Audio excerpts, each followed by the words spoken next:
Vítejte u našeho dalšího rozboru. Dnes se podíváme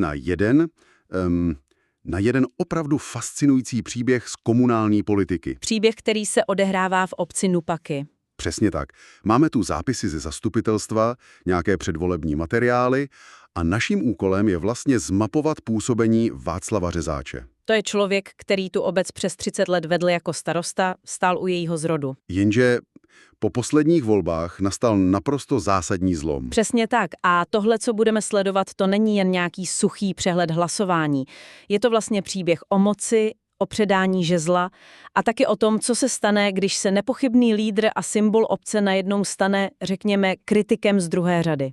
Budeme sledovat jeho proměnu z absolutní autority na co vlastně?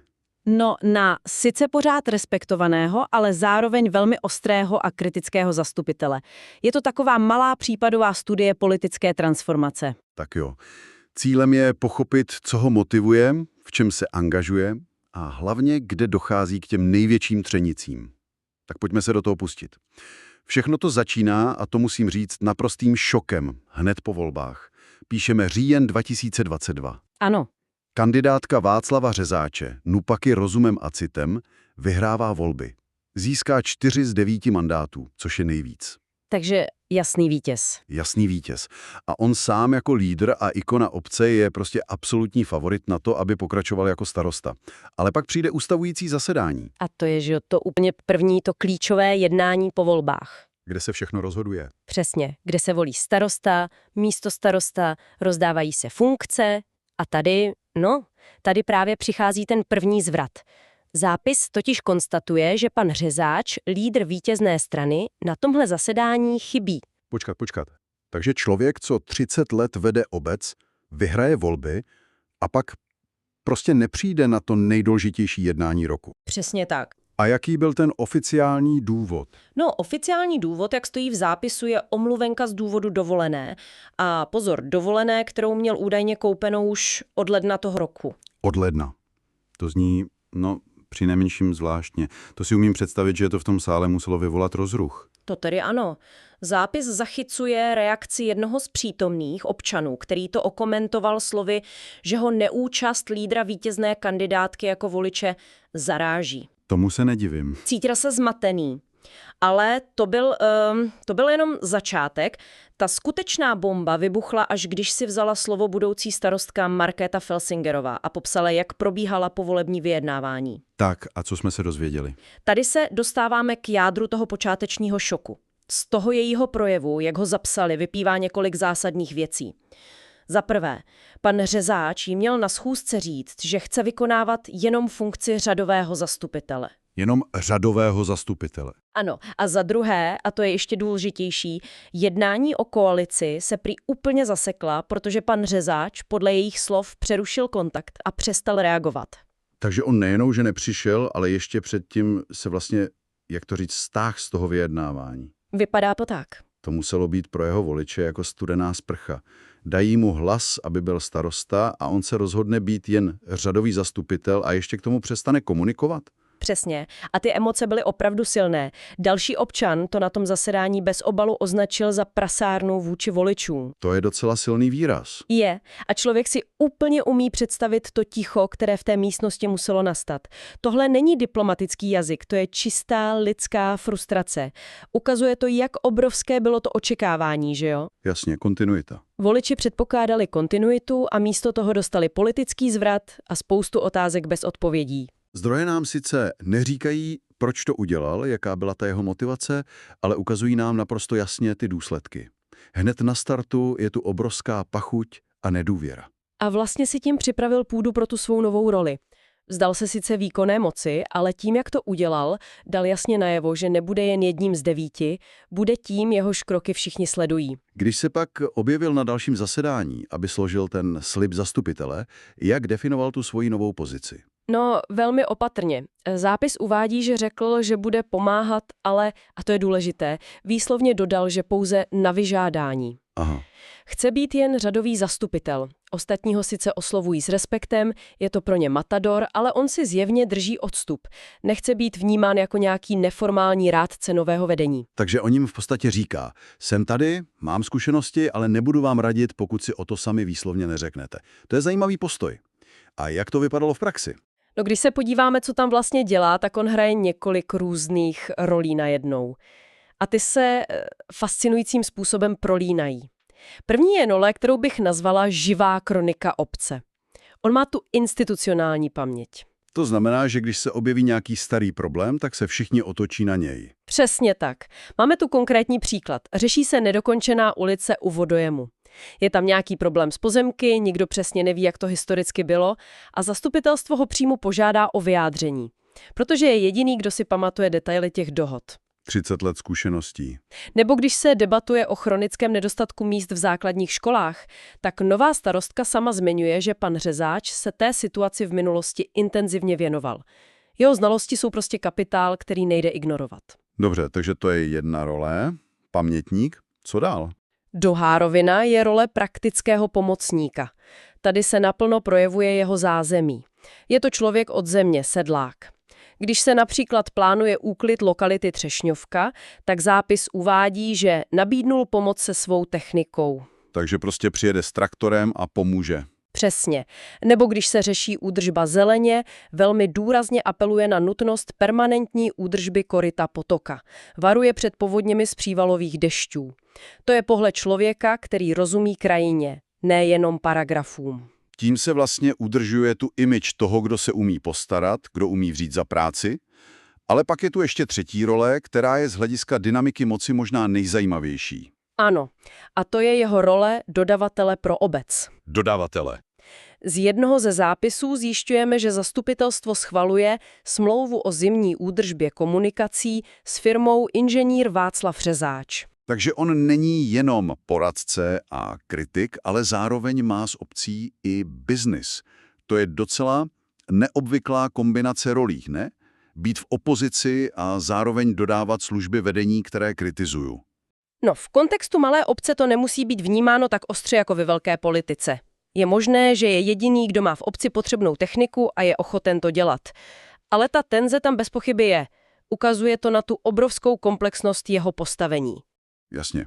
Není to tak, že by se stáhl a jen pasivně přihlížel. Aktivně využívá své znalosti, techniku i svou firmu.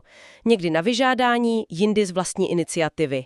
Zároveň si ale udržuje ten kritický odstup a postupně se profiluje jako velmi důsledný kontrolor. Takže chvíli to vypadá na takovou křehkou rovnováhu. Je to ten moudrý stařešina v koutě, který občas poradí, občas přiveze traktor, ale tahle idylka asi moc dlouho nevydržela, že ne? Nevydržela. A velmi rychle se ukázalo, že jeho hlavní rolí nebude pomoc, ale kontrola. Začíná systematicky zpochybňovat kroky nového vedení. A to hlavně v oblastech, kde se cítí nejsilnější, což jsou finance, procesy a transparentnost. Kde se to projevilo poprvé, ale takhle naplno? Dobrým příkladem je debata o územní studii z května 2025. Pan Řezáč se ozývá a má dvě hlavní připomínky. Za prvé, požaduje jasný výstup a seriózní vypracování. Ale ta druhá výtka je mnohem důležitější. A to? Důrazně upozorňuje na fakt, že před prezentací studie nebyl nikdo ze zastupitelů se studií seznámen. Aha, takže on nekritizuje samotný obsah té studie, ale ten proces. A to je klasická strategie zkušeného politika. Neútočí na věcnou podstatu, kterou by mohl prohrát, ale na proces. Říká tím, nevedete to správně, nejste transparentní, nekomunikujete s námi ze zastupiteli. Je to vlastně cílený útok na jejich kompetenci a autoritu. Přesně. Zpochybňuje způsob, jakým nové vedení řídí obec. A předpokládám, že tohle byl jenom začátek a přišly i větší střety. Přesně tak. Ten největší a nejviditelnější konflikt, který se táhne několika zasedáními, se rozhořel okolo hospodaření společenského centra. To je pro obec klíčová instituce a tady se pan Řezáč projevil jako naprosto nesmlouvavý finanční hlídač. Tak povídejte, jak to probíhalo. Klíčový moment přichází na zasedání v červnu 2025. Pan Řezáč si bere slovo a otevírá tohle téma. V zápisu je to popsáno velmi stroze. Prostě konstatuje, že společenské centrum mělo za minulý rok ztrátu 2,8 milionu korun. A pak? A pak pronese větu, která je naprostá politická rozbuška. Sám ani jako zastupitel neví, jak společenské centrum funguje a rád by to slyšel. To je neuvěřitelné. Muž, který obec a všechny její instituce 30 let budoval a řídil, teď veřejně prohlásí, že neví, jak funguje jedna z klíčových organizací. To je mistrovský politický tah, že jo? To je čistá provokace. Přesně. On samozřejmě ví, jak funguje. Ale touhle větou říká několik věcí najednou.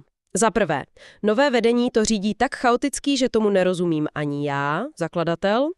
Za druhé, nejste transparentní, nedáváte nám informace. A za třetí, staví se do role obyčejného občana, který se jenom ptá. A zůstalo jen u slov. Ne, vůbec ne. Opakovaně a velmi důrazně požadoval, aby obec nechala vypračovat externí audit hospodaření společenského centra. Chtěl tedy, aby se na to podíval někdo zvenčí. Jak na to reagovalo vedení? Vedení se bránilo, že audit je drahý, že informace poskytují, ale pan Řezáč svůj postoj demonstroval naprosto bez servítku při hlasování o klíčových finančních dokumentech obce. A ten zápis je v tomhle ohledu neúprosný. Co se tam stalo? Probíhala 3 klíčová hlasování. První. Schválení účetní závěrky obce. Výsledek. Zdržel se. První. A ten jeden byl pan Řezáč. Aha. Druhé hlasování. Schválení závěrečného účtu obce. Výsledek? Zdržel se. 1.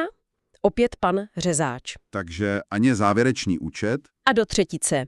I při zdánlivě technickém bodu, jako je schválení věcného břemene pro ČEZ, se opět jako jediný zdržel. Zdržet se hlasování o závěrečném účtu celé obce, což je v podstatě takové vysvědčení, které zastupitelstvo vystavuje samo sobě za hospodaření, to není jen běžný nesouhlas. To je nejsilnější politické gesto, jaké mohl udělat, aniž by hlasoval přímo proti. Tím v podstatě říká: odmítám za vaše hospodaření nést spolu zodpovědnost. Nevěřím tomu, jak nakládáte s obecními penězi, a proto vám nedám absolutorium. Je to naprosto jasný signál hluboké nedůvěry. Přesně tak. A co je na tom pikantní, teď čtu dál v zápisu, v následné diskuzi sám připustil, že i za jeho éry se ztrátou společenského centra počítala, protože je to služba občanům. Ale hned dodal, že ta současná ztráta je prostě příliš velká. Ano, tím si kryje záda proti nařčení, že dřív mu ztráta nevadila. Jeho argumentace je jasná. Malá plánovaná ztráta je v pořádku. Ale tohle, co předvádíte vy, je špatné hospodaření. A ten jeho požadavek na audit se tak stal hlavním opozičním tématem. Z bývalého starosty se stal hlavní finanční oponent. Přesně. Takže když si to celé poskládáme, ten obrazek je naprosto fascinující. Je to příběh transformace. Z absolutního centra moci, kde po 30 let udával směr, se přesunul na pozici, odkud může dění ovlivňovat úplně jinak. Už nerozhoduje, ale kontroluje. Už neřídí, ale zpochybňuje. A využívá k tomu své obrovské zkušenosti, praktickou znalost, ale především tu autoritu, kterou si za ty roky vybudoval. Je to pohled na to, jak se v malé obci přerozděluje vliv. A ukazuje to, že i pozice zdánlivě řadového zastupitele může být nesmírně silná, pokud ji zastává někdo s takovou historií. Jeho působení je neustálým balancováním na hraně. Přesně. Na jedné straně je ta konstruktivní spolupráce, kdy nabízí techniku a historické znalosti, a na druhé straně tvrdá nekompromisní opozice, kdy zpochybňuje klíčová finanční a procesní rozhodnutí. Není to jednoduchý příběh o uraženém bývalém vůdci, to vůbec ne, je to mnohem komplexnější. Je to strategické využívání té institucionální paměti jako nástroje pomoci, ale zároveň i jako zbraně pro kontrolu. Pomáhá s praktickými věcmi, aby si udržel image. Muže, který věci zařídí, amo. A zároveň využívá své znalosti financí a procesů, aby znejistil nové vedení v oblastech, kde jsou možná nejslabší. Což nás přivádí k takové závěrečné myšlence. Zdroje nám jasně ukazují, že pan Řezáč disponuje více než 30 lety znalostí o chodu obce. To je kapitál, který je pro tu obec nesmírně cenný, ať už je v jakékoliv roli. Přesně. A nabízí se tedy otázka, na kterou nám ty zápisy odpověď nedají a kterou si musí položit sami občané NUPAK. A ta otázka zní? Kde přesně leží hranice mezi konstruktivní kontrolou, která je pro demokracii a zdraví obce prospěšná, a kritikou, která může paralyzovat nové vedení a bránit mu v realizaci vlastních vizí? Je Václav Řezáč cenným strážcem kontinuity, který chrání nováčky před chybami? Nebo je to spíše stílový starosta, který svou neodiskutovatelnou autoritou brání nově zvolenému vedení, aby mohlo skutečně vládnout?